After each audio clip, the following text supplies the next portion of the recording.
I used to think the sound of crystal against crystal meant love promise singing at the rim of a glass. At the Morrison family dinner, it only ever meant performance, polished cutlery, quiet orchestration, and the choreography of pride. My father at the head of the table, my mother's smile stretched tight enough to hum. My brother Michael lifting his glass to capture the light like it belonged to him. I sat midway down the long table where a daughter could be seen, but not centered. A woman could be tolerated, but not heard. I am 32 and a colonel in the United States Air Force. Though in this house I am still a cautionary tale, a faded rumor of what not to do with a life. The uniform I wore earlier is now a sleek black dress unthreatening as a shadow. That's what it takes to make it through these dinners without a scene become a silhouette and pretend you chose it. My father raises a glass to Michael's new title, Junior VP of Operations, at Anderson Global by 30, and the table ripples with applause. Pride threads through his voice the way scotch threads through his veins, warming, numbing, overpowering. The Morrison way, he says, and it is both benediction and barbed wire. I feel the old ache tug at my ribs. How often he told me I was wasting myself, how often he understood duty only in terms of balance sheets and bonus season. He used to say the military was a fallback option, a thing you do if real doors close. But tomorrow morning, Anderson Global will be the one standing in the hall, and I will be holding the key. Aunt Patricia leans across her charger plate, her pearls resting like a string of teeth at her throat.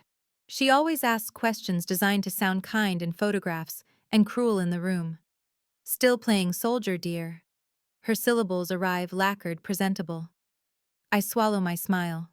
Still serving, I say. My mother hurriedly translates, as if my life requires subtitles.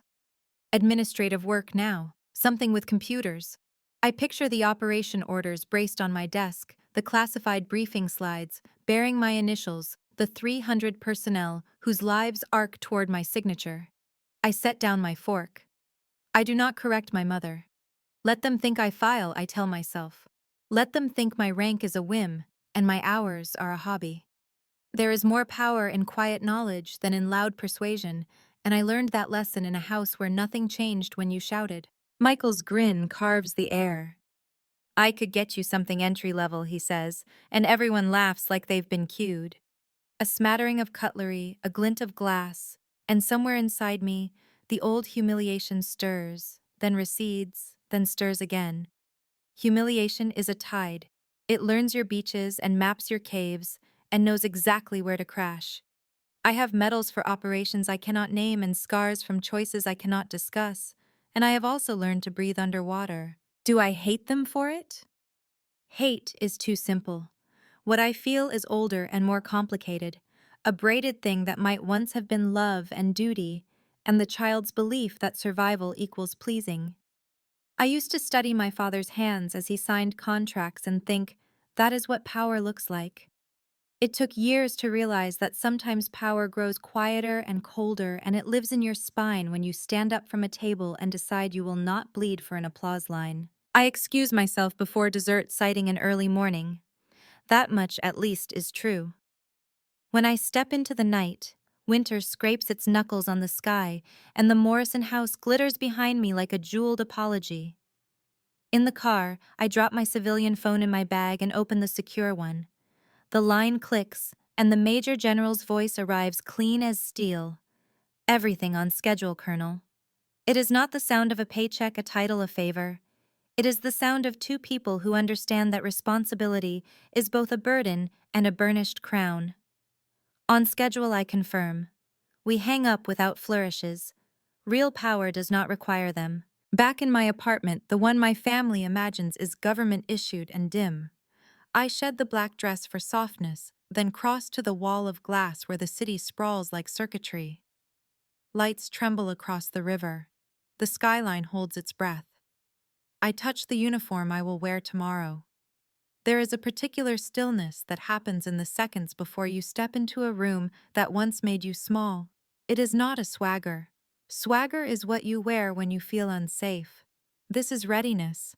Every cell turns forward. Every doubt lies down and looks at the stars. I print what needs printing, Memorize what can't be carried, and read the intelligence one last time. Foreign actors have been whispering through Anderson's systems like thieves in a museum respectful of glass, arrogant about guards. Entry points where none should exist. Lapses where vigilance should be a verb. Their executives will be relieved to hire salvation. Their pride will invent reasons they found it. What I will offer them is protection, and what I will require is humility. That is the part my father will choke on, and the part I need him most to learn. When I was 9, my mother told me the military was for people who couldn't do better, and I believed her because I wanted to believe her. It was easier to dismiss the thing that called me than to explain why it called. The first time I saw the Air Force Academy parade field, I felt something click into place that had been rattling since childhood, a bolt sliding home. I liked the way the wind lifted flags into attention. I liked how the horizon was not a threat, but an invitation. And yes, I liked the rules, how they were clear, how they were enforced in daylight, rather than whispered in kitchens. You could be excellent, and someone would say so. You could be wrong, and someone would correct you. No one would call it love and then use it like a weapon. My father wanted me to intern on a trading floor the summer I turned 19. I chose a summer program in avionics and did not go home for 2 months. It was the first time I learned that distance is not just geography, it is survival. He phoned me 3 times. Twice to tell me about Michael's networking lunches, once to ask if I'd reconsider. "There are more doors for you here, Sarah," he said.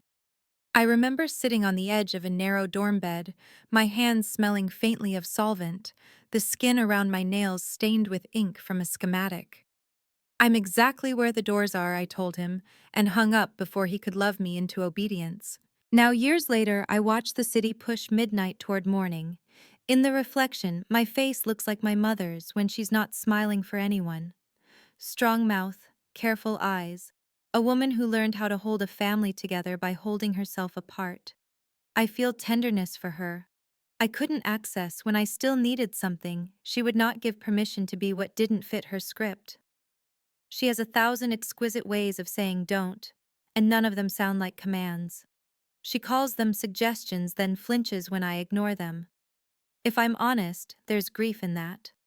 The grief of a daughter who stopped asking to be understood because it cost too much to be refused. My civilian phone buzzes. Michael again, another joke about military rank. Another breadcrumb of condescension he will insist is humor if I object. I swipe it away and open an old photo instead. Me at 18, chin lifted at a geometry the camera found inevitable. My parents behind me, shrunken by the lens and their own disbelief. I look at that girl and want to tell her the secret nobody told me. The people who belittle your calling are often terrified by its mirror. It shows them what they set down when it got heavy. Forgive them in the way you forgive weather, not because it is kind, but because it is real. Then choose better shelter. Sleep is thin and bright. I dream in corridors, the echo of footfalls fluorescent, humming the soft complaint of elevator cables. I wake before the alarm, and the city is still graphite and glass. Shower, coffee, dress uniform. I pin each metal with the slow reverence of ritual. These are not decorations. They are coordinates, each one a set of numbers inscribed on my body. Latitude of fear, longitude of endurance, elevation of the moment when the mission became a vow. I arrive at Anderson Global's headquarters early, because early is a spell you cast to turn time into ground. The building is a mirror, all glass and angle, erected to convince the sky to take itself seriously. Editors of business magazines love it. So did I when I was small and thought power meant height. The lobby smells expensive. The security guard's eyes glance up from habit and widen from surprise when he registers insignia. Habit and surprise collide and resolve into respect. I offer my ID, then my name. "Yes, sir," he says and blushes. "Ma'am," I correct and keep walking. The private elevator knows the top floor, as though it has rehearsed the meeting too. My father occupied this space for 20 years like a weather system. He would bring home stories of board battles like they were campaigns, and I would listen for the part where integrity mattered and not find it. But you inherit what you can, not what you wish. And I learned strategy, listening through a wall I couldn't move.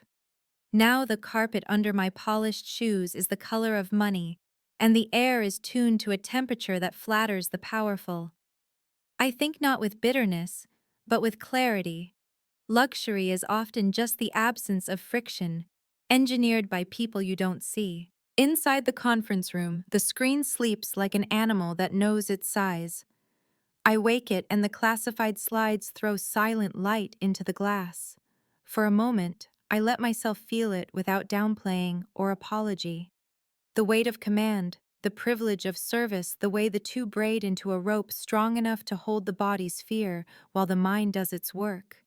There are names for what tomorrow will mean in the registers of family drama, revenge, vindication, karma, but the one that steadies me is duty.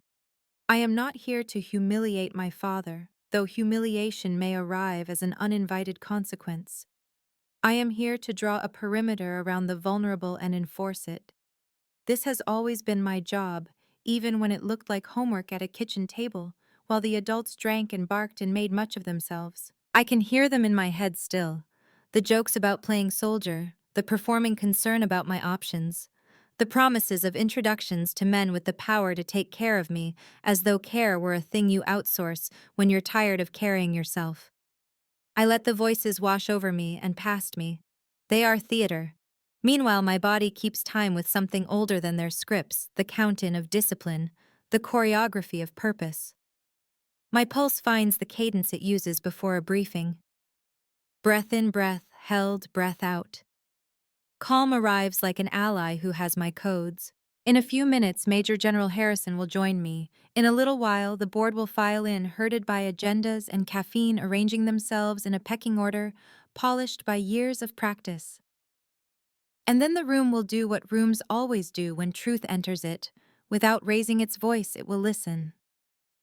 I think of my father's face when he sees the name under the rank under the flag under the seal. For a breath, a small old part of me aches to be seen by him the way he sees men he respects. Then the ache breathes out and relinquishes me. I am already seen by those whose sight has cost them something to earn. I will let that be enough. I rest my hand on the back of a chair that used to terrify me. It is only furniture. Power is people. My reflection wavers in the glass, a woman in uniform not trying to appear smaller, not making herself soft, so a room will accept her, not curving her sentences around fragile egos. I'm not here to be palatable. I'm here to be precise. Outside the window, the city turns its face toward morning. Somewhere my mother is setting out cups that match aligning spoons along their saucers as if order could be made from the outside in. Somewhere my brother is rehearsing a story about what he believes he's earned. Somewhere my father is straightening a tie and imagining the agenda proceeding the way he wrote it. I almost smile. There is a tenderness in that too, the human wish to be in control of what the day will call you. Today will call me by name and rank. It will call me ma'am, in the mouth of a man who once called me a disappointment. I do not crave the sound. I do not need the apology. I just need the work to be done thoroughly, and the lesson to be folded into whatever my family becomes after this, that the value of a daughter is not a line item, not a social proof, not a trophy for a shelf they can point to at church. The value of a daughter is her life lived. The elevator dings. Footsteps approach. I square my shoulders, which is simply to say I return them to where they belong. The boardroom filled like a stage play rehearsed 1,000 times, black suits aligning in rows, laptops opening with clicks that echoed like props being set, murmurs about markets and margins bouncing against glass walls.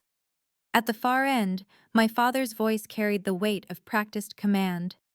Let's begin. He did not see me at first, half-shadowed beside the display screen, my posture at attention, my uniform steady in its authority. Major General Harrison cleared his throat, his tone slicing through expectation. This briefing will be led by Colonel Morrison. He turned his hand toward me and I stepped forward. It is strange how silence can expand until it feels physical pressing against skin vibrating through bone.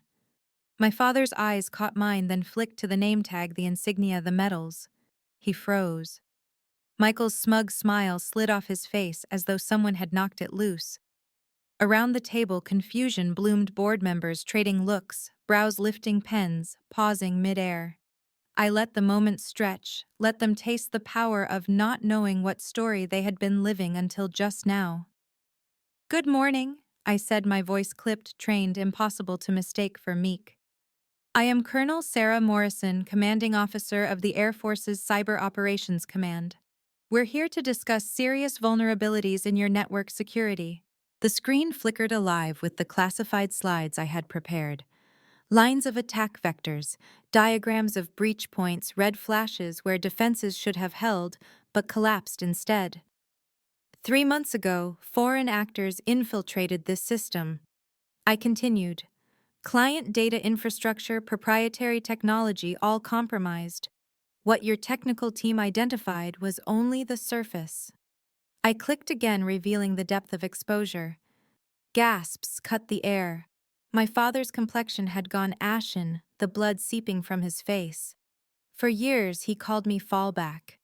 Now he realized his empire had been leaning unknowingly on the spine of the daughter he dismissed.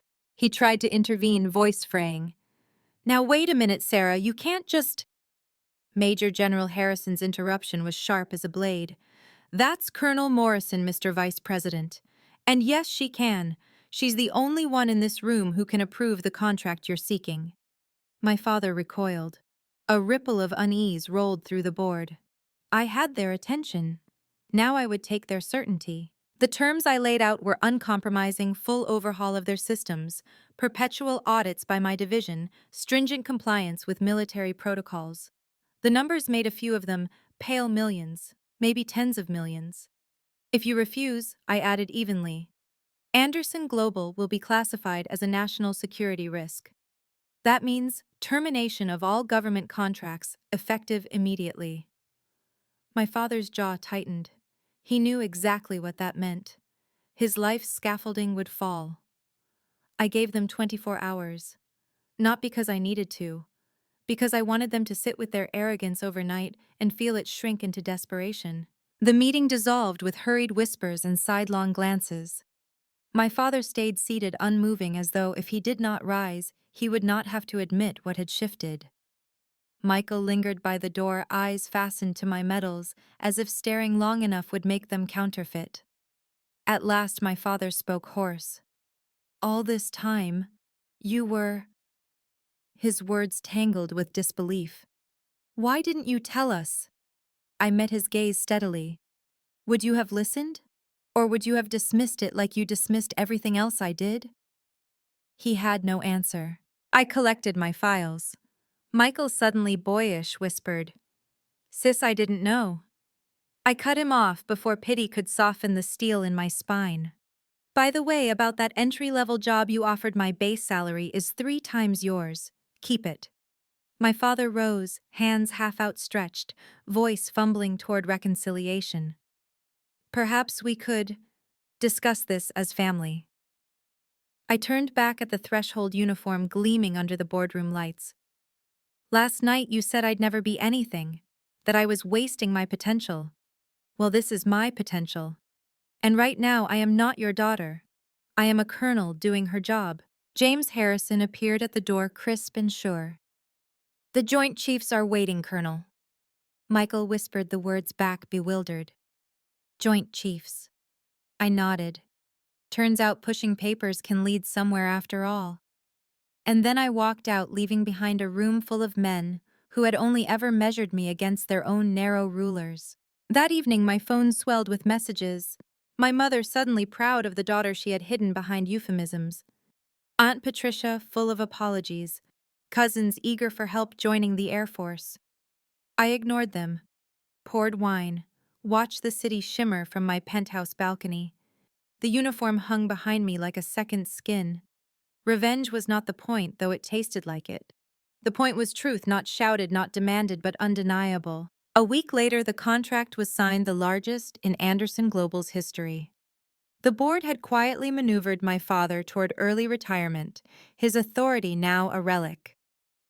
Michael's department was first in line for audits, his arrogance now itemized into compliance reports. I was not there.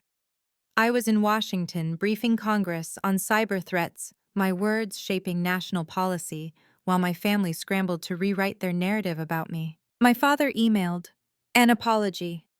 I was wrong. You've become something I never imagined." I stared at the words for a long time before replying. "I didn't become something, Dad. I always was something. You just couldn't see it." 2 months later, I stood on a stage beneath a vaulted ceiling receiving my star. Brigadier General, the youngest in Air Force history. Senators in attendance. Dignitaries, generals. My family sat in the back row. My mother's eyes glistened. My father looked hollowed out by recognition. Michael managed a salute that was sloppy but sincere. I touched the new insignia on my shoulder and felt the weight shift, not heavier but steadier. At the reception, a young lieutenant approached me, nerves taut across his frame. "General Morrison," he said, voice breaking slightly. "Your speech about following your path. My family doesn't support me either. Hearing you, it means everything." I smiled at him, remembering that 18-year-old version of myself in uniform, my family's disapproval hanging in the air like smoke. "Let me tell you a story," I began. "It starts with a family dinner where they told me I'd never be anything." His eyes fixed on me, absorbing every word, while around us the room swirled with senators and soldiers, politicians and power brokers. And through the window, I saw my family huddled at their table, out of place in this world.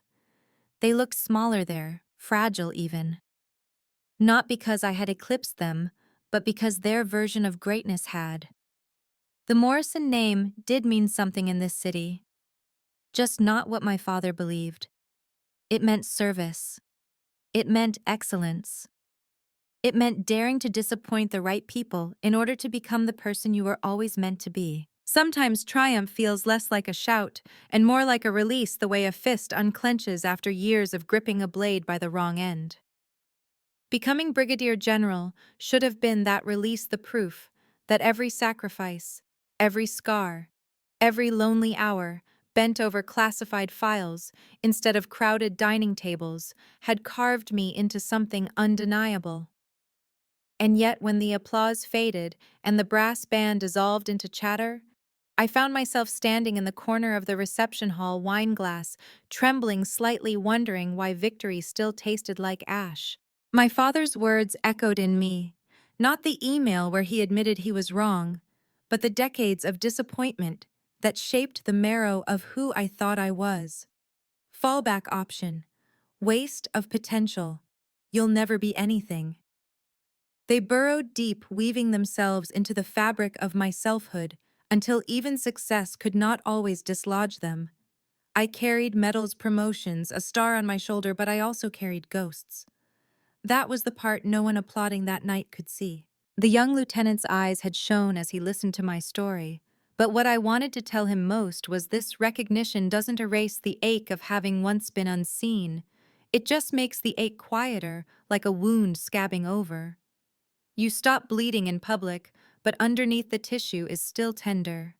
I thought of my mother, her hands twisting napkins into braids at every dinner, muttering, "Sarah's just finding her way," like it was a favor, not an erasure. I thought of Michael boasting to anyone who would listen, while my accomplishments, real, hard-won, bloody, were folded into euphemisms. And I thought of myself, younger, smaller, believing them because I wanted so badly to be loved on their terms. I could not bring myself to hate them, though part of me wanted to. Hate is heavy, and I have carried enough weight. Instead, I pitied them. Pity is lighter, almost merciful. My family had spent their lives tethered to a single definition of worth: money, corporate hierarchy, reputation, polished at country clubs. They never learned what it meant to serve something larger than themselves, to hold responsibility not as a chain, but as a banner. They measured life by applause volume, not by the quiet integrity of actions unseen. That was their prison, and no star on my shoulder could free them. Weeks passed. Washington became both duty and refuge. I briefed committees, advised on threats, signed orders that rippled across continents. Yet at night alone in my apartment, I would pour a drink and walk to the balcony, the city glittering beneath me. And I would hear the echo of my father's voice telling me I had thrown everything away. It is a strange thing how even when you prove someone wrong, the proof does not always erase the wound. Sometimes you spend your life sewing new banners, and sometimes you still find yourself tracing the scar. And then one evening, I received a call from my mother.